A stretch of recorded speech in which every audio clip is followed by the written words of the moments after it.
Un podcast Binge Audio.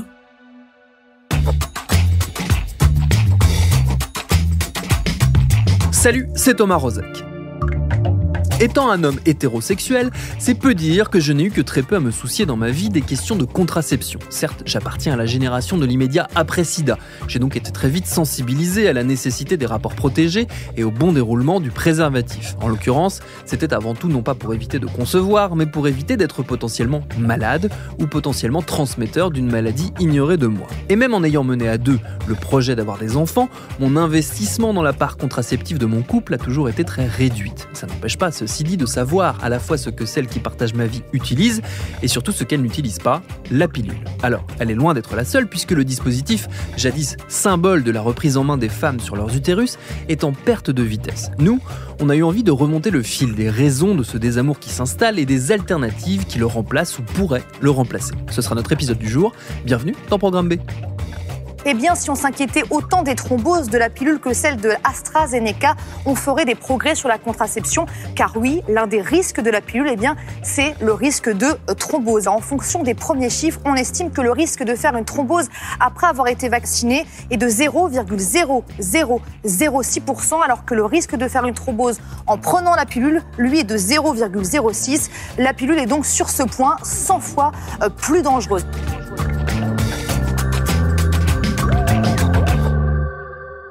L'idée de cet épisode, elle n'est pas tombée du ciel, elle nous vient tout droit de la crise sanitaire actuelle, puisqu'à l'occasion des controverses sur les possibles thromboses causées par le vaccin AstraZeneca, on a reparlé de la pilule. La pilule qui, il y a une dizaine d'années, avait été vivement critiquée pour causer ce genre d'accident grave. On se souvient notamment de l'affaire Marion Lara, cette jeune femme qui en 2012 a porté plainte après un grave AVC qu'elle attribue à la prise de pilule. L'histoire avait fait grand bruit, elle continue de vivre judiciairement parlant, puisqu'il y a quelques mois, un juge d'instruction a été nommé, ce qui ouvre la possibilité d'un procès au pénal. D'où la première question adressée à notre invitée du jour, la gynécologue obstétricienne Danielle Assoun, spécialiste de la contraception, à qui j'ai demandé son ressenti lorsqu'elle a vu ressurgir tout récemment les reproches faits à la pilule. Moi, j'y ai pensé tout de suite. Je me suis dit, est-ce qu'on va contre-indiquer l'AstraZeneca aux filles qui sont sous pilule? Et en même temps, c'est absolument absurde parce qu'en fait, on ne sait pas s'il y a un lien de cause à effet, on ne sait pas si la pilule aggrave ce lien. Et de toute façon, la décision a été prise de ne pas faire d'AstraZeneca au moins de 55 ans, considérant que le risque de phlébite, même rare, était plus fréquent chez les plus jeunes que de faire un Covid grave. Donc voilà, donc je trouve que c'est assez vite passé à l'as, au milieu des milliers d'autres choses qui évidemment inquiètent tout le monde en ce moment. Alors ce désamour de la pilule, comme on l'a appelé, il a ressurgi en 2012 au moment de cette jeune femme qui a fait un accident gravissime, effectivement, et puis il y a eu ses procès, et puis il y a eu effectivement en 2012 une efflorescence comme ça d'articles avec le Monde qui s'est mis à titrer « Alerte sur la pilule ». Voilà. Or, le désamour de la pilule, il date d'avant 2012. Ça faisait déjà en 2012 une bonne dizaine d'années qu'on avait des femmes qui n'avaient pas envie de prendre des hormones. Voilà. Elles ne l'avaient pas automatiquement rattaché au risque cardiovasculaire. C'était plus dans un état d'esprit de j'ai plus envie de prendre d'hormones, j'ai plutôt envie de quelque chose de plus naturel, je veux que mon corps fonctionne normalement. Bon, après est venu se rajouter évidemment avec 2012 cette histoire de thromboembolie. Mais c'était plus, si vous voulez, le désamour de la pilule, il est plus lié à un truc que j'aime pas beaucoup dire, mais c'est comme, je le dis parfois, mais c'est un truc un peu écolo, quoi. C'est pas un bon terme, c'est pas très bien, je trouve, de dire ça comme ça, mais c'est plus dans un esprit de, voilà, j'ai plus envie de trucs qui peut-être ne sont pas bons pour ma santé. Et donc, ça se replace. Moi, je crois qu'il faut vraiment le replacer dans un contexte plus global. Et c'est pour ça que moi, quand elle me dit « je veux pas de pilule », ça me met pas particulièrement en colère. Que contrairement à beaucoup de gynécos, moi, j'entends, même si j'ai pas peur de la pilule et que je pense que la pilule, c'est une très bonne contraception. Mais ça se replace dans le cadre plus global d'un souci pour la santé. Ma génération n'avait pas ce souci-là.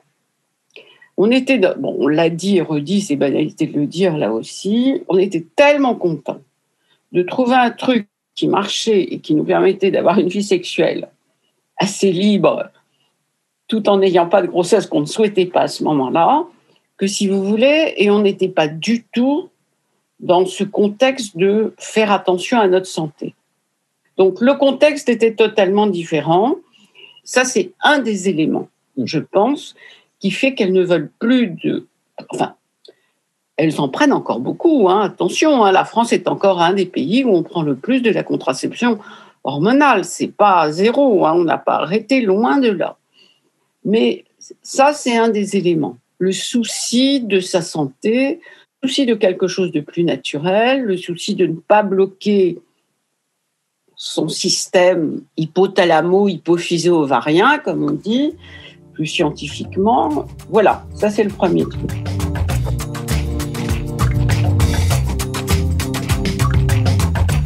Moi, je pense qu'il y a un deuxième élément qui rentre en jeu, mais qui est peut-être plus subtil et plus difficile à analyser, c'est le rapport avec les hommes. Là aussi, il y a une vraie différence avec ma génération. C'est que pour nous, il n'était pas question, honnêtement, que ce soit les hommes qui prennent en charge quoi que ce soit. C'était nous qui étions enceintes, c'était nous qui allions avorter, et on est un certain nombre à l'avoir fait, moi y compris d'ailleurs, y compris à l'étranger, parce qu'à l'époque, ce n'était pas encore autorisé. Donc, c'était vrai que la relation avec les hommes était là aussi différente. Maintenant, comment ça s'inscrit, ça, actuellement ? C'est plus difficile à dire parce que les contraceptions masculines, c'est quand même pas, pour le moment, quelque chose d'une part très répandu, d'autre part très au point. Vous savez qu'il y en a deux. Il y a la contraception par les slips chauffants, mais ça n'a pas l'air quand même très, très pratique. Et puis, il y a la contraception par les hormones pour les hommes. Mais c'est vrai qu'on n'a pas beaucoup de recul. Ça fait longtemps qu'on en parle, mais ça avance pas beaucoup, quoi. Donc, je pense que ça, c'est un élément important. Alors, dans la mesure où elle cherche à utiliser des méthodes dites naturelles, c'est-à-dire, en gros, les cycles, et puis, au moment de la période fertile, soit le retrait, soit le préservatif, du coup, ça fait intervenir le partenaire, là. Ça nécessite, évidemment, une histoire à deux. Alors que la contraception telle que nous l'avions vue, nous, c'était quand même une histoire pour nous, quoi. On leur demandait pas grand-chose. Bon, ensuite, dans les années 80, est venu se greffer le sida. Donc, du coup, évidemment, la participation, là, du partenaire était une évidence. Si on s'inscrit dans une relation avec quelqu'un, alors on démarre où on a une relation épisodique ou une relation comme ça, sans lendemain, on met du préservatif, ça ok, quand on est bien raisonnable. Mais après, c'est vrai qu'il faut quand même... Après, souvent, on abandonne le préservatif. Et après, il faut bien utiliser un contraceptif. Qu'est-ce qu'on fait ? Alors, on utilise quand même les méthodes naturelles. Et il y a des échecs, donc il y a des avortements, parce que c'est des grossesses pas... Bon, moi, ça ne me gêne pas plus que ça. Moi, je pense que l'avortement, ça fait partie des méthodes je dirais pas de contraception, mais ce qu'on appelle de régulation des naissances. Donc, il faut l'accepter comme tel. Les pouvoirs publics, ils crient, ils gueulent qu'il y a beaucoup d'avortements, mais en fait, on s'en fout. Ce qui compte, c'est que les femmes, elles souffrent pas. Le reste, la morale et l'éthique, on a chacun sa propre éthique à ce niveau-là. Donc, voilà ce qui se passe en termes de contraception et de contraception naturelle. Voilà, c'est un espèce de désamour, mais je vous dis, moi, je dirais que ça fait 20 ans, à peu près. Je situerais ça comme ça. Vous le disiez tout à l'heure, ça peut susciter un agacement chez certains de vos confrères gynécologues. Est-ce que ce ne serait pas lié à la puissance symbolique de la pilule ? Le fait que ça a été un tel changement pour les femmes que le poids symbolique de la pilule écrase la discussion scientifique qu'il pourrait y avoir autour ? Je suis moins optimiste que vous sur ça. Je pense que si les professionnels de santé, les médecins en particulier, il y a les sages-femmes aussi maintenant qui ont le droit de prescrire la contraception, sont en colère que les femmes leur disent qu'elles ne veulent plus la pilule, c'est parce que c'est une perte de contrôle. Si vous voulez, quand les médecins sont en colère, c'est que tout d'un coup, ce contrôle qu'ils avaient sur la sexualité, hein, il n'y a pas que moi qui le dis, hein, Foucault l'a dit avant moi, ce contrôle que le corps médical a pris est complètement battu en brèche par le fait que, tout d'un coup, les femmes, elles n'ont plus besoin de nous. Elles n'ont plus besoin de nous, si vous voulez. Et du coup, ce pouvoir qu'on avait de contrôler, de décider qu'il fallait telle contraception, pas une autre, c'est fini, quoi. Les femmes, elles se débrouillent toutes seules, quoi. Vous voyez ? C'est ça. La puissance symbolique de la pilule, moi, je ne le crois pas à ça. Je ne crois pas à cette explication-là. C'est vrai que c'est une révolution, hein, c'est ce que dit Françoise Héritier. La contraception, c'est une révolution totale et c'est ce qui nous fait avancer maintenant sur le chemin de l'égalité homme-femme, qui n'est pas encore tout à fait là encore. C'est la contraception qui a une puissance symbolique, mais c'est surtout la perte du pouvoir des médecins. On n'a plus besoin de nous, c'est ce qui est très bien.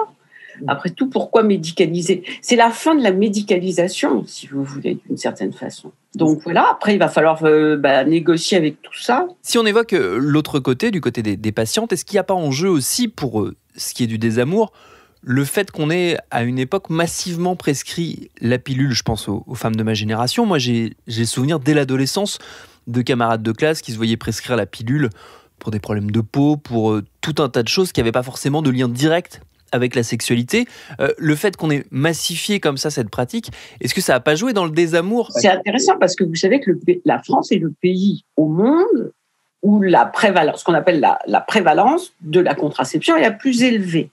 C'est compliqué à expliquer pourquoi, effectivement, nous avons prescrit massivement des pilules et laissé tomber d'autres contraceptions comme les pays anglo-saxons l'ont plutôt fait. On l'a prescrit de deux façons. On l'a prescrit comme un médicament. D'abord parce qu'au départ, ça avait été commercialisé comme ça, avant de passer à contraceptif.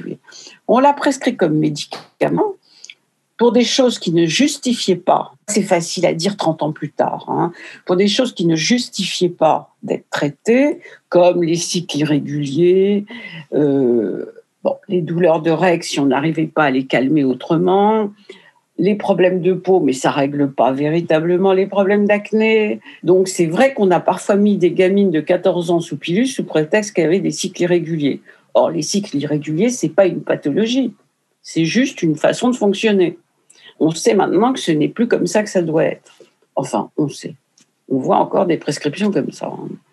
Donc voilà. Alors c'est vrai qu'on l'a beaucoup, beaucoup donné, mais on l'a aussi beaucoup donné comme contraception parce que c'est hyper efficace. C'est l'efficacité aussi qui a séduit, qui nous a séduit. Il faut bien voir ça. C'est quand même un produit qui a, si on le prend correctement, mais même avec quelques oublis, qui est quand même efficace à 98 voire 99%. C'est énorme.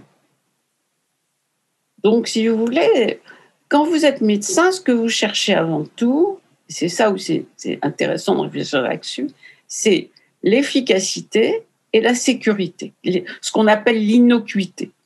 Sur la sécurité, alors on pourrait dire des choses, mais le risque de la pilule sont très faibles. Ils sont, par exemple, plus faibles que quand on a une grossesse et qu'on accouche.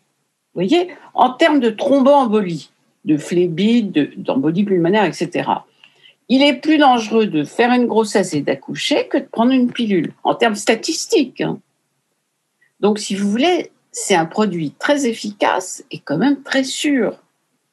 Évidemment, quand il arrive un accident, en termes statistiques, c'est du 100%. C'est pour ça, cette jeune femme en 2012 qui a eu un accident gravissime, un accident vasculaire cérébral, et qui a un handicap extrêmement important, il me semble, là, c'est du 100%. Donc, ça peut angoisser et inquiéter. C'est exactement comme les risques avec les vaccins actuellement. Vous n'aurez jamais en médecine zéro risque. Les gens, ils ne veulent pas entendre ça. C'est pas possible. Mais après, on fait ce qu'on appelle en médecine, on essaye de le faire là maintenant avec de façon pédagogique la balance bénéfice-risque. Donc ça, c'est les risques. Après, comme je vous ai dit au tout début, moi, je pense qu'il y a des trucs aussi plus idéologiques. Vous voyez ? Maintenant, c'est pas tellement... dans les consultations, c'est pas le risque qu'elles avancent. C'est plutôt... je veux que ça fonctionne naturellement, je veux pas intervenir sur mon cycle, je me sens mieux sans hormones, ça me fait baisser la libido. Scientifiquement, c'est pas très bien prouvé, mais si elles le disent, c'est qu'elles le vivent. Donc, faut l'entendre. Faut entendre ce qu'elles disent. La réalité, c'est ce qu'elles vivent. Donc, c'est ça que nous, médecins, on doit entendre. Mais les médecins, ils ont un peu du mal à entendre parfois. Est-ce que ça peut pas, ce désamour et ce changement de perspective, booster un peu les recherches, et d'ailleurs également pour reprendre un peu le contrôle chez les médecins, comme on le disait tout à l'heure, booster un peu les recherches pour, par exemple, la contraception masculine ? Moi, je pense que là, vraiment, il y a un créneau. Hein. Alors, le problème des recherches, bon, là, on a une vision extrêmement rapide des choses, parce qu'on a vu ce foutu vaccin apparaître en 1 an, mais en général, ça demande beaucoup de... Plus longtemps que ça, quoi. Pour tester l'efficacité, l'innocuité, comme on dit, des produits, ça prend un peu de temps quand même. Hein. Et là, on ne peut pas dire qu'on va être dans une procédure d'urgence, mais à mon avis, c'est ça. Alors, je ne sais pas bien ce qui se trafique et je pense que ça va repartir, mais pour l'instant, on n'a pas beaucoup de vision sur ça. Hein. On ne voit pas bien, mais je pense, vous savez, les labos, c'est des labos, hein, c'est quand même Big Pharma. Leur truc, c'est de faire du fric. Ils vont peut-être comprendre que c'est un créneau porteur. C'est la seule raison pour laquelle ils se lanceraient dans un investissement qui pourrait rapporter à un moment. C'est quand même ça la réalité économique. Alors, un autre truc dont on n'a pas parlé, c'est que quand elles ne prennent pas la pilule, il y a quand même une autre méthode vers laquelle elles se tournent maintenant, c'est le DIU. Le dispositif intra-utérin, comme on l'appelle maintenant, le stérilet. Alors, c'est vrai qu'il y a là une augmentation d'utilisation du stérilet, d'autant plus qu'on a fini, c'est pas totalement terminé, mais on a vaincu cette rumeur ou cette contre-vérité scientifique qui consistait à dire que c'est contre-indiqué chez les filles qui n'avaient pas eu d'enfants. Donc là, on se dirige quand même vers une autre contraception de longue durée, très efficace. Et là, on voit bien que le côté nature compte, parce qu'en fait, beaucoup disent « je veux un stérilet sans hormones ».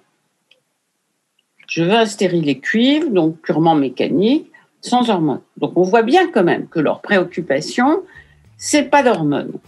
Hein. C'est pas les risques, c'est vraiment qu'elles veulent un truc naturel. Donc c'est pour ça que je vous dis, vous voyez, ça rejoint ce que je vous dis un peu, c'est pas tellement la sécurité qui les inquiète que le fait de prendre des trucs non naturels. Pour l'instant, la pilule, on l'a dit, elle est loin d'avoir disparu. Elle est encore utilisée selon les derniers chiffres de Santé publique France qui remontent à 2017 à plus de 50% dans la tranche des 20-24 ans concernés par la contraception. Merci à Daniel Assoun pour ses réponses. Programme B, c'est un podcast de Binge Audio préparé par Lauren Bess, réalisé par Geoffrey Puitch. Abonnez-vous sur votre appli de podcast préféré pour ne manquer aucun de nos épisodes. Facebook, Twitter, Instagram pour nous parler. Et à demain pour un nouvel épisode.